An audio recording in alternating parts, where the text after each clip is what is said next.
हरे कृष्णा। अहोई अष्टमी राधा कुंड व्रत कथा। तो श्री श्री राधा कुंड का प्रकट्य उत्सव महामहोत्सव की जय। चलिए हम चलते हैं अपनी कथा की ओर। सुगंधित वो राधा कुंड जो गोपियों के अनेक हास परिहास वचनों से भरा हुआ और वृषभासुर के मरण के पश्चात स्वयं वृंदावन के राजा श्री कृष्ण ने अपने हाथों से स्वयं इसे बनाया था और जल से भर दिया था। वही राधा कुंड मेरा आश्रय प्रत्येक वर्ष कार्तिक मास के कृष्ण पक्ष की अष्टमी को तिथि पर भगवान श्री कृष्ण को अति प्रिय राधा कुंड और श्याम कुंड का आविर्भाव दिवस आता है। गौड़ीय वैष्णव भक्तों द्वारा गोवर्धन में स्थित ये राधा कुंड और श्याम कुंड अत्यंत महत्वपूर्ण स्थान है। राधा रानी की कृपा के बिना कृष्ण की भक्ति को प्राप्त करना असंभव है। तो चलिए राधा कुंड और श्याम कुंड के आविर्भाव दिवस के उपलक्ष्य में के प्राकट्य से जुड़ी हुई इस सुंदर श्री कृष्ण कथा का श्रवण करते हैं। एक समय कंस ने अरिष्टासुर नामक राक्षस को ब्रज में भेजा। आखिर वो अपने काल के मृत्यु से आखिर वो भयभीत जो था। यह असुर बैल के रूप में आया था, बहुत ही उग्र था। उसने सभी ब्रजवासियों को भयभीत कर दिया था। भगवान श्री कृष्ण ने जब उसे देखा तो उन्होंने अरिष्टासुर को बड़ी सरलता से पकड़कर मृत्यु के द्वार पहुंचा दिया। अब ये देखकर वृंदावनवासी तो सभी प्रसन्न हो गए और कृष्ण की सभी जय जयकार करने लगे। लेकिन उस समय राधा रानी, ललिता और अन्य सखियां श्री कृष्ण के पास जा रही थीं और वो वापस में चर्चा कर रही थीं। अरे गोपियों, कृष्ण तो ब्रजराज नंदन के पुत्र ने एक बैल को मार डाला और बैल तो गौवंश का प्राणी होता है। तो इस प्रकार गौ हत्या करके बहुत बड़ा पाप किया है।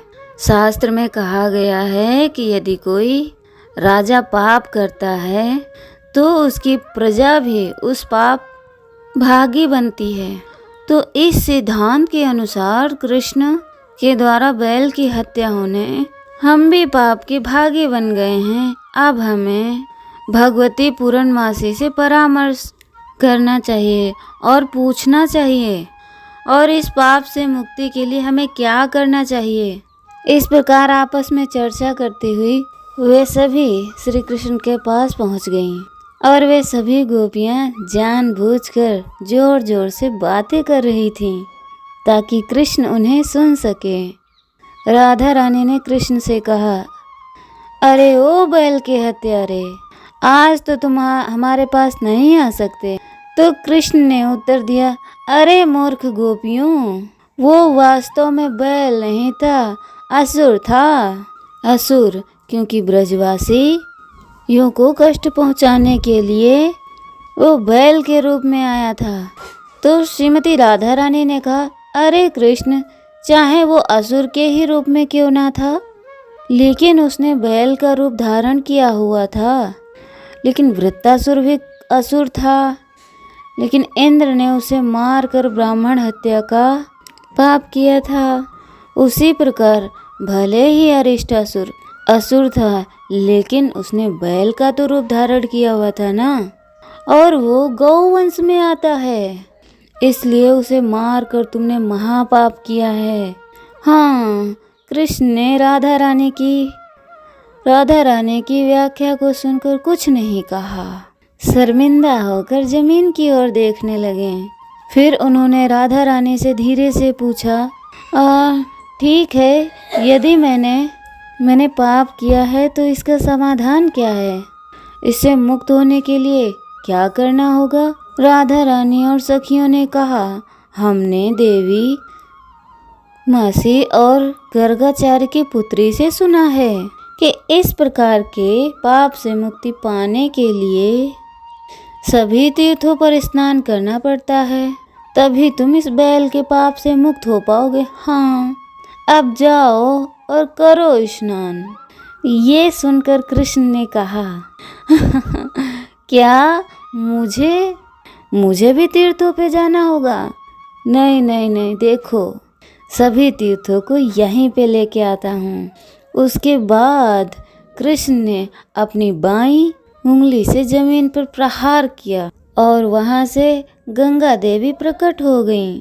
सभी तीर्थों को उस जल में बुलाया और एक के बाद एक आकर सभी नदियाँ और तीर्थ के जल उस जल में प्रवेश कर गए। अब ये देखकर गोपियों को कुछ सूझा नहीं। गोपियों ने कहा, कृष्ण तुम एक महान धोखेबाज हो। ये तो एक सामान्य सरोवर का जल लग रहा है। हम तुम्हारी बातों पर विश्वास ही नहीं करते। तो कृष्ण ने गोपियों से कहा, तुम्हारे पास संदेह करने का कोई कारण नहीं। मैंने सभी तीर्थों के जल का स्नान कर लिया है और अब मैं पाप मुक्त हो गया हूँ। और तुम सब अब इस जल में स्नान करो और पाप मुक्त हो जाओ, अन्यथा तुम अपवित्र रहोगी। और अरिष्टासुर के बैल का साथ देने के लिए पाप अब तुम सब के ऊपर चढ़ेगा, इसलिए अब तुम सब भी अपवित्र बन गई हो। तो राधा रानी ने कहा, हे सखियों, कृष्ण ने तो अपने पापों को इस तालाब में धो दिया। हम इसमें स्नान नहीं करेंगे। हमें अपना सरोवर अलग से बनाना होगा और उसमें हम स्नान करके स्वयं को पवित्र करेंगे। चलो हम अपना एक नया सरोवर का निर्माण करते हैं। और राधा रानी ने उस स्थान पर जहाँ पर अरिष्टासुर ने अपने खुर से भूमि को स्पर्श किया था, वहाँ पे गड्ढा खोद दिया। जल्द ही एक सुंदर तालाब बन गया। उस गड्ढे राधा रानी और सभी सखियों ने अपने हाथों के कंगन से खोदा था और इसलिए उस कुंड को कंकड़ कुंड के नाम से जाना गया। और उसी कुंड को आज हम राधा कुंड के नाम से जानते हैं। ये देखकर कृष्ण ने कहा, हे राधा रानी, तुमने तो एक सुंदर अत्यंत गड्ढा खोद दिया है, लेकिन इसमें जल तो है नहीं। यदि तुम चाहो तो मेरे कुंड से जल लेकर इसे भर सकती हो। लेकिन राधा रानी ने कहा, नहीं कृष्ण, तुमने अपने कुंड में स्नान कर लिया है। तुम्हारे कुंड का जल पाप से दूषित हो गया है। हम उसमें स्नान नहीं करेंगे।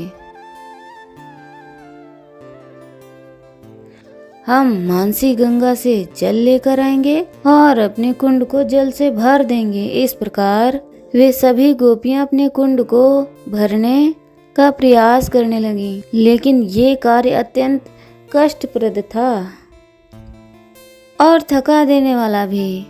जब कृष्ण ने इस प्रकार उन्हें परिश्रम करते हुए थकते हुए देखा, तब उन्होंने सभी तीर्थों को संकेत दिया और उस वक्त सभी तीर्थों ने श्री राधिका की सेवा करने के लिए प्रकट हुए।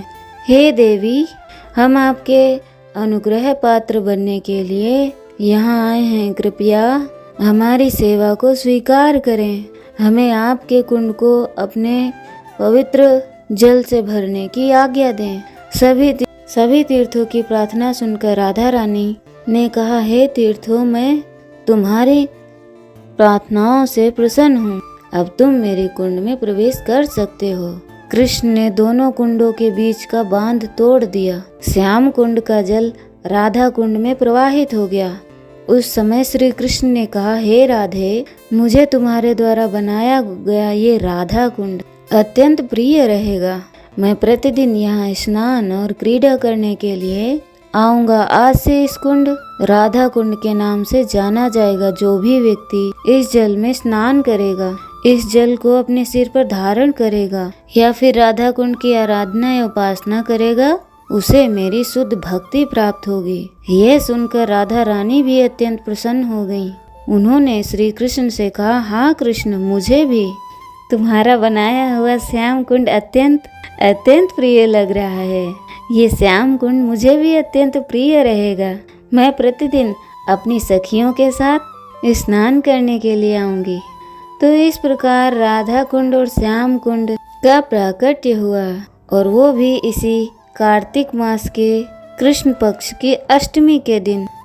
इस बार राधा कुंड और श्याम कुंड का प्राकट्य दिवस 24 अक्टूबर 2024 दिन गुरुवार आ रही है। वर्तमान में लोग राधा कुंड और श्याम कुंड को साधारण समझ लेते हैं और अपने मन माने तरीके से उसमें स्नान करते हैं, ना तो उसकी स्वच्छता का ध्यान रखते हैं और ना ही उसकी पवित्रता का भावुकता में रहते हुए पूर्ववर्ती आचार्यों की जीवन शैली अनुकरण करने का प्रयास करते हैं। लेकिन ऐसा करने से वे अनजाने में ही राधा कुंड और श्रीमती राधा रानी के प्रति अपराध कर लेते हैं। वास्तव में इस कलयुग के हम बद्ध जीव हैं, जो कि इंद्रियों की अनेक अशुद्धियों से भरे हुए हैं। हमारे अंदर अनेक अनर्थ भी भरे हुए हैं। इसलिए हमें अत्यंत सावधान रहना चाहिए और प्रार्थना पूर्वक मात्र राधा कुंड श्रीमती राधा रानी से याचना करनी चाहिए कि वे हमारी चेतना का शुद्धिकरण करें। हम गंभीरता पूर्वक और गुरु के माध्यम से मार्गदर्शन में साधना भक्ति का पालन करें और श्रीमती राधा रानी राधा श्याम सुंदर की कृपा प्राप्त करें। राधा कुंड और श्याम कुंड के आविर्भाव दिवस उस जल में स्नान करें और विशेष महत्व है, लेकिन ये करते समय हमारे चेतना अत्यंत विनम्र और पवित्र और दैन्यता पूर्ण होनी चाहिए। हमें अपने आचार्यों से प्रार्थना करनी चाहिए और सबसे पहले राधा कुंड के जल का बाहर से ही आचमन करना चाहिए। उस जल को अत्यंत सम्मान और भक्ति पूर्वक अपने सिर पर धारण करना चाहिए। अगर उसके बाद ही गुरु की आज्ञा है तो ही उसमें स्नान करना चाहिए। तो ये थी आज की राधा कुंड और श्याम कुंड की आविर्भाव की संपूर्ण सुंदर कथा। अगर आप आज की कथा अच्छी लगी है तो इस वीडियो को लाइक ज़रूर कीजिएगा, और इस कार्तिक मास के पवित्र समय में हम आपके लिए प्रतिदिन ऐसे ही शास्त्रों से ली गई प्रामाणिक कथाएं लेकर आ रहे हैं। तो इसे सुनने के लिए अगर आपने अभी तक इस चैनल को सब्सक्राइब नहीं किया है तो चैनल को सब्सक्राइब कर लें और नोटिफिकेशन को ऑन कर लीजिए, ताकि हर आने वाली कथा आप तक पहुंचती रहे। हरे कृष्णा, दंडवत प्रणाम।